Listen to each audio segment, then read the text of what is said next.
मुंतखब वजीर आला शहबाज शरीफ नैब के हुकूमत खाने में रहे वजीर आला की कुर्सी से उतरने के बाद, क्योंकि ये वो SOP है जो पाकिस्तान में पूरा होना होता है कि वजीर आजमों ने कुर्सी से सीधा जेल जाना होता है या अब नया फैशन है नैब जाना होता है। तो वजीर आला भी उसी तरह कानून और आइन की पासदारी, झूठे इल्जामात के बावजूद 1 रुपए की करप्शन साबित नहीं हुई। अभी आज 6 महीने हो गए, कोई रेफरेंस दायर नहीं। आज 6 महीने हो गए, शाहिद खकान अब्बासी साहब जेल में है। कहते हैं लोगों की बात करो, वो लोगों का नुमाइंदा है, उसने इस मुल्क की खिदमत की है।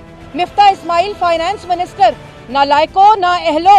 1 साल में आपने जिस मुल्क को, जिसकी मईशत तबाह कर दी, मुल्क तबाह कर दिया, रोजगार तबाह कर दी, वो जो 2 लोग हैं उनकी सजा ये है कि वो लायक है, उन्होंने इस मुल्क की खिदमत की है। कहते हैं LNG में करप्शन हुई है, किधर करप्शन हुई है उसको तो साबित करें।